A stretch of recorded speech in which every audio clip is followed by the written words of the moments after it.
Derivation of Bernoulli's equation.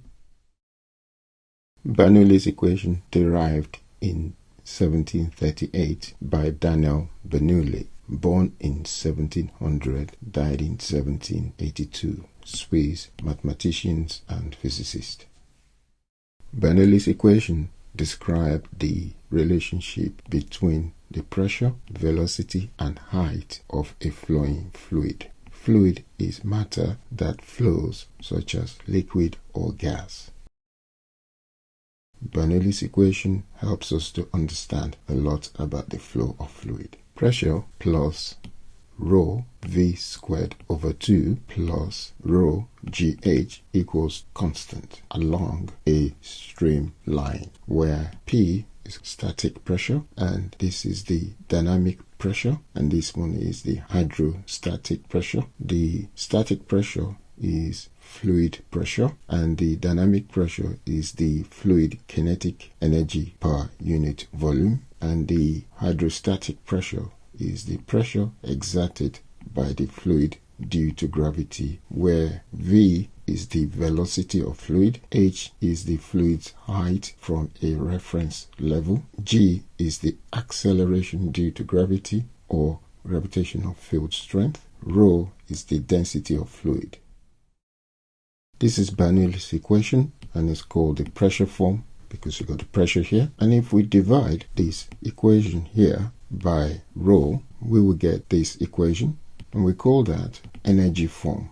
But if we divide this equation here by rho g, we get that, and that equals to another constant, and this is called head form because this is the head, the height, so that's the head form. Bernoulli's equation is a statement of the conservation of energy. It says that the sum of pressure energy, kinetic energy, and potential energy remains constant along a streamline. And here is the Bernoulli's equation again. D is along a streamline where the P is the pressure energy, the kinetic energy, and the potential energy. All together refers to conservation of energy. This equation can only be applied to a steady flow along a streamline. We can define a streamline as a path traced by a single particle within the fluid. The streamline is referring to a particle like that moving along the streamline. That would be the streamline. Bernoulli's equation is usually used to compare the flow at two different points. How the pressure changes as the flow passes from larger diameter or volume to the smaller diameter or volume. Here is a flow pipe at different cross-sectional area of point 1 and point 2. The rate of flow from point 1 has to be equal to the rate of flow at point 2. Applying Bernoulli's equation to point 1, and that will be equal to Bernoulli's equation at point 2. V1 is the velocity at point 1 and V2 is the velocity at point 2. Rho is the density of fluid, point 1 pressure, point 2 pressure, and H1 at point 1 and H2 at point 2. Derivation of Bernoulli's equation. We're looking at point 1 and point 2. Cross-sectional area. This is bigger cross-sectional, smaller cross-sectional. If we're going to work out the volume here, we want that volume to be equal to the volume there. Therefore, the x here will be smaller than that x here. V2 is the volume. V2 here is the speed, velocity, and velocity V1, the pressure P1 and pressure P2, the height H1 and height H2. The rate of flow here, dV1 over T, equal to the rate of flow here at point 2. And we're looking at rho, which is density, which is mass over volume. Therefore, mass is density times volume. Volume equals area times distance. V for velocity, A for cross-sectional area, big V for volume, B for pressure, H for height, X for distance. The work done in moving the fluid from here through the pipe is equal to force times distance. And W, which is the work done, which is equal to energy. And F is force, D is distance. The rate of flow from volume 1 to volume 2 will be equal to the rate of flow in volume 2.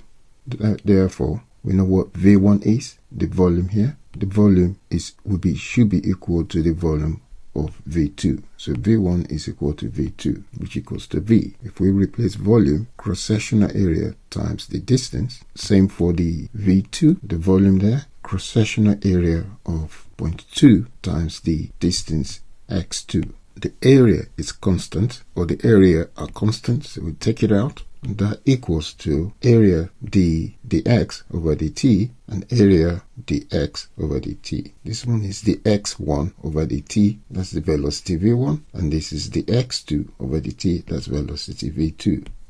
And this is the continuity equation, where the rate of flow here at point 1 is equal to the rate of flow at point 2.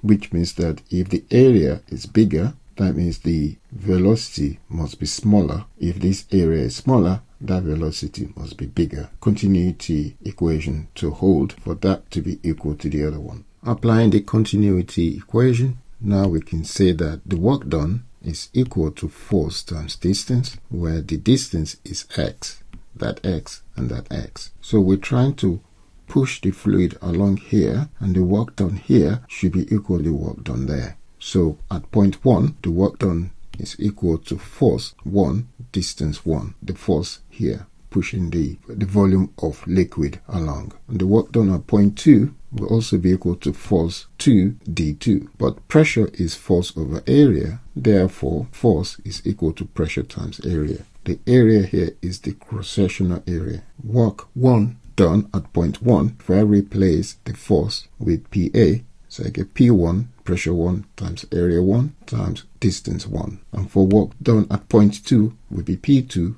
A2, X2. So the difference in work done, or the difference in energy between point 2 and point 1 will be equal to work done at point 1 minus work done at point 2. The work done here must be greater in pushing that along. So this one is work done at point 1 minus work done at point 2, because point 1 had to do more work in pushing the fluid along. And that equals to the difference in potential energy plus difference in kinetic energy. The potential energy is mgh as potential energy, and the kinetic energy is a half mv squared. The mgh at point 2, because it's got a higher height, so it's m2 gh2 on that point 2. That's the potential difference of point 2 minus the potential difference at point 1, which is m1 gh1. This one is got smaller height, so I'll put this one first because this is bigger height. So that minus that plus the change in kinetic energy. So the velocity here will be higher than the velocity there because the area is smaller, but because the pressure is smaller. I have mv squared minus I have mv squared at point 1. This is where we got to, and now we know that V is equal to, that's volume, equals to cross-sectional area times the distance. So we're going to replace W1, the work done at point 1, which is PAX1, and we take that away from work done at point 2, replacing that with this, P2A2X2. That equals to what we're going to do now is to take that pressure here. I'm going to replace the mass here with density times volume. So that's what this is. It's been replaced, the mass here, being replaced with density times volume 2, GH2. I'm doing the same thing here, minus rho V1, GH1, plus, again, I'm going to replace the mass here with rho V2. I have rho V2, V2 squared for the velocity, minus, I'm going to replace that with rho V1. I have rho V1, V1 squared velocity. Remember, density is mass over volume. Therefore, mass is equal to density times volume. I have replaced the mass here with the density and the volume. This is where we got to, and we do remember that volume is cross-sectional area times distance. So that would be volume 1 at point 1, and that would be volume 2 at point 2, point 1 and point 2. And so now we can replace the AX with the volume. So P1 V1 minus P2 V2 will be equal to the rho V2 GH2 minus rho V1 GH1 plus a half rho V2 V2 squared for velocity minus a half rho V1 V1 squared for velocity. And this is volume, that's velocity, that's volume. This is where we got to. Now what we need to do is collect like terms with the V1s. Any of these that has V1, we're going to collect them to the left hand side and V2 on the right hand side, referring to volume 1 and volume 2. So we go P1 V1 for the volume, and this one has volume 1, so I'm going to move that to the left and move these to the left. So I'm going to get plus rho V1 GH1, which is that one, plus, because this is minus, it will become plus, a half rho V1 V1 squared, and that will be equal to the one on the P2 V2 plus, and this one here, rho V2 GH2, and then plus this one, a half rho V2 V2 squared. Now there's a commonality here. The V1 is common here. I need to take it out, and V2 is common here, so I need to take it out. So V1 taken out, and we get P1 plus rho GH1 plus a half rho V1 squared, close bracket, and that equals to V2 common, and we get P2 plus rho GH2 plus a half rho V2 squared, close bracket. This is where we go to. We've taken the V1 out and V2 out, and we know V1 is equal to V2. The volume here will be equal to the volume there, and that equals V. So what we can do is we can rewrite the equation, replacing V1 with V and replacing V2 with V. This is where we got to. Now what we need to do is cancel out the V, and then we get the P1 plus rho GH1 plus a half rho V1 squared equal to P2 plus rho GH2 plus a half rho V2 squared, and that will be equal to constant. And we can simplify this equation by saying P plus rho GH plus a half rho V squared will be equal to a constant. This is the Bernoulli's equation, and that's the derivation of Bernoulli's equation. Assumption made for deriving Bernoulli's equation. First, the fluid is ideal, that is inviscid and incompressible. Shear forces due to fluid viscosity are negligible. Number 2, fluid is steady and continuous, a laminar flow. Velocity does not change with time. Number 3, fluid flows is irrotational. Number 4, frictionless inner surface. These are equation for compressible flow, Bernoulli's equation, and unsteady flow, Bernoulli's equation.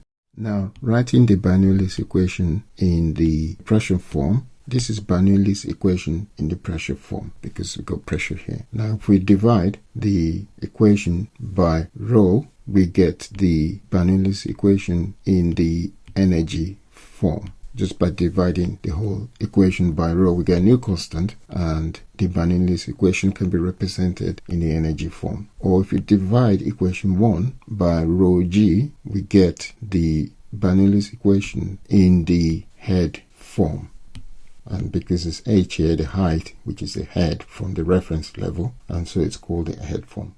If you have a pipe with the height of 0.1 and height of 0.2 on the same level, you write the Bernoulli's equation for 0.1, and that will be equal to the Bernoulli's equation for 0.2. And because the H1 and H2 are the same, which means that we cancel that, and you're going to get that, which is that, and this one, which is this one. Since the height are the same, the potential side of the equation will cancel out. And from there, you can work out the pressure difference. We expect the pressure to be greater here than there. So we do P1 minus P2 equals to, I'll bring that over to the left and take that to the right. So that would be taking the rho over 2 out as a common factor, a half rho. I have rho out. So I get V2 squared minus V1 squared. So we're assuming that fluid is incompressible, and that meant that the mass flow rate at point 1 and point 2 must be equal. The flow rate from there to there are equal. That's the mass flow rate 1 equal to mass flow rate 2, and this is a continuity equation. So we said that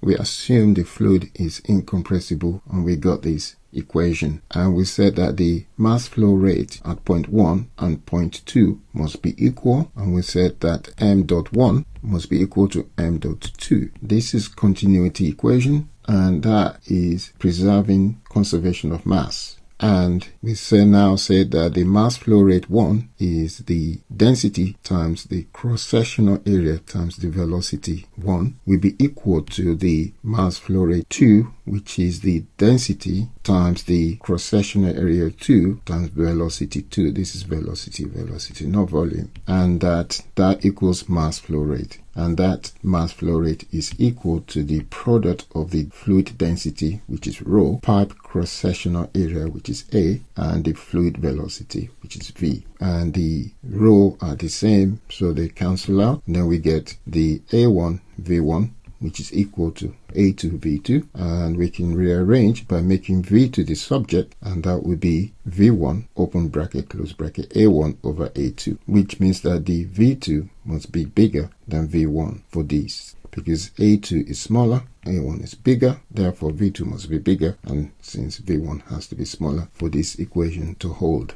And the P2 must be less than the P1. But let me explain the mass flow rate calculation again. What m dot means is the difference in mass over time t, and we know what that is. Mass is the density, which is the rho of the volume over the t. But if I replace volume with area times distance, so the mass flow rate will be the rate with respect to t, and the density where we got the volume is ax. And what I now need to do is take the rho and a out because they're constant, so I can get rho a dx over dt, and the x over dt is the velocity. So that's how we got the mass flow rate to be rho a v. And do remember that v is the velocity in this case, not volume. And that's how we got the mass flow rate to be rho AV. This is why we've written that as rho AV1, A1 V1 at the point 1 will be equal to rho A2 V2 at point 2. And that is what we call continuity equation. And the mass flow rate. The rate means over time, change in mass over time. This is the equation we got, and we said that the V2 is equal to A1 over A2 V1. Using the mass flow rate, we make V2 the subject. So we're measuring the velocity coming out of this smaller area. And if we square that, because we got V2 squared here, if we square that, we have to square this. And so we get this. We're going to replace V2 here with that one. And the pressure difference, that means the difference in pressure between point 1 and 2, will be equal to rho over 2 V1 squared. I'm taking, because I'm replacing that in here, so V1 squared and V1 squared is common, so I'm taking that out, open bracket, then I'm going to have that A1 over A2 all squared minus 1 and close bracket. So that's the new equation that we've got now. We've replaced the V2 to just have V1, and the pressure between 1 and 2 must decrease. Bernoulli's principle then says that for horizontal flow, an increase in velocity must be accompanied by a decrease in pressure. Application 1. We're looking at airfoil. Fluid flowing over an airfoil travels faster than fluid flowing underneath. So if you have a fluid flowing over the airfoil here, that's the airfoil of a plane wing, the airflow here will be much faster than the airflow here, and as a result the pressure difference, because the pressure here will be higher and the pressure there will be lower, which would then generate a lift. So that's one application of Bernoulli's. Second application is using a Bunsen burner, where with a Bunsen burner, when a gas valve is opened, gas flowed into the barrel at a higher velocity, and that's the gas coming in with a higher velocity. This higher velocity creates an area of low pressure in the barrel. This pressure difference draws air in through the air regulator. This is the air regulator here, allowing for more complete combustion of the gas, hence the blue flame. So here we would have the higher speed and low pressure. And here we have low speed and higher pressure. And this is the airflow into the air regulator. Another example is Pitostatic tube or Pitot tube. P-I-T-O-T tube or Pitostatic tube. This is used on airplanes to measure the air speed. And we have a tube that is connected to the plane, and the outside of the tube is here where it's measuring the airspeed, and this we connect it to a meter, but the speed coming on to this tube will stop here, the velocity of the air trying to rush in, and this one will be V equal to 0. Therefore, the meter will be reading what we call stagnation pressure. In order to avoid this problem and to be able to measure the proper airspeed, what we could do is measure the upstream airflow from point 1 to point 2, and to do that we can calculate the pressure difference. So if you write down the Bernoulli's equation here for point 1 and point 2, and to try and work out the pressure difference here, so at point 1 we know that the height here will be the same as that, so that would disappear and that would disappear, and the velocity air will be 0 at point 2, so that will be 0 because the velocity is 0, and this will cancel that one because the same height, the height reference, and so we're going to get P1 and this one here, rho 2 rho over 2 V1 squared. This will go, and that will be equal to the P2, and that will go, and that will go, and we can find the P2 now to be the stagnation pressure is actually the P1 plus the pressure due to rho over 2 V1 squared. So this is what we're going to use to be able to measure the airspeed of the plane. Now this is the redesigned tube now we're going to use. We're going to seal the end here. We put another tube along here and seal that end, and there's a hole here for air to flow in through, and that air will flow through there onto the meter measurement, and there will be another air flowing through there for the stagnation pressure, which is P2, and for the P1 pressure will be going in through there, and we can measure that here. So this is a redesigned tube, and that is then connected to the plane to measure the airspeed. And we got the P2 equals to P1 plus rho over 2 V1 squared. That's the equation we had, and we multiply both sides by 2 to get rid of the fraction here, and we get 2P2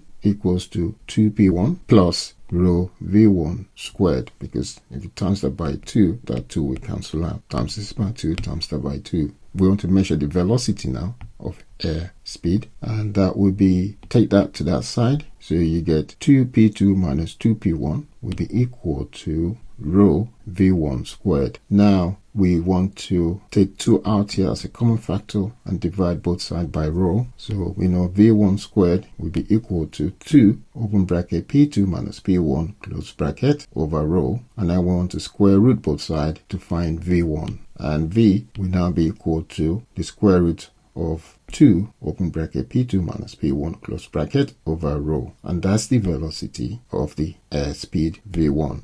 Another example 4 is Venturi meter, where we have, this is a Venturi meter before the flow into it, and now we have, and there's a fluid in there on the same level. Now if there's a flow into there, we would get, because this has got a larger diameter and that is a smaller diameter, the pressure here will be less because the speed here is higher, hence this one will have a higher pressure, hence push that up, and that's what you will see because the pressure here is higher and the pressure here is lower. So we're measuring the pressure difference between 2 points, and an instrument used to measure the flow rate through a pipe, and it works by measuring the pressure drop across a converging section of the pipe. So this is the converging section of the pipe, and this is the diverging section of the pipe. We know that Venturi meter can be used to measure the flow rate, And to do that, flow rate is Q equals to A times V. A is the cross-sectional area and V is the velocity. Flow rate is dot M equals to rho V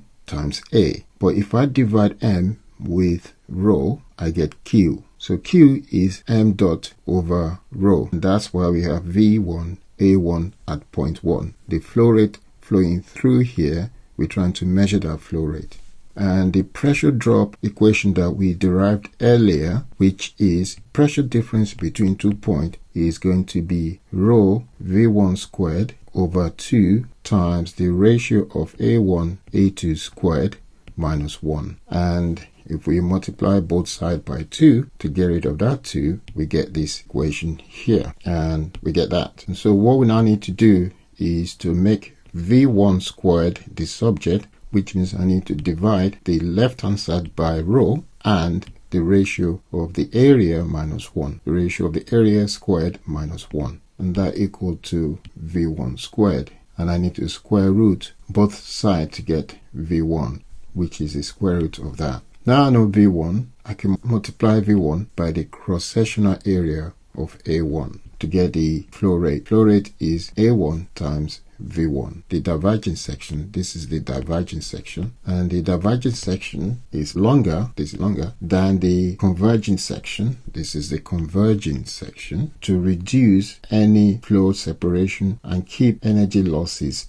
low. Example 5, a beer keg. We open the tap, the fluid will come out from the tap, and so we got point 1 and point 2, and this is the velocity of the fluid coming out at point 2. We're assuming the velocity of point 1 will be 0. So we apply the Bernoulli's equation to point 1 and point 2. And now we need to find the pressure at point 1, which will be equal to the pressure at point 2, knowing that the velocity of point 1 is 0, so that will go, and the height at point 1 is there, but the height at point 2 will be 0 as well, because that's the baseline, the reference line, so that's 0.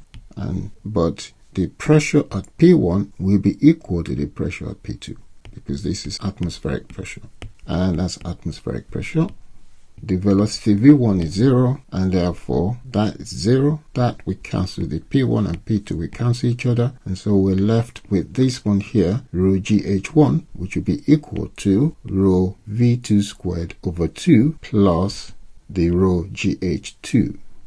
And now I'll take the rho GH2 to the left, take out the common factor rho G, and that will be equal to rho V squared 2 over 2.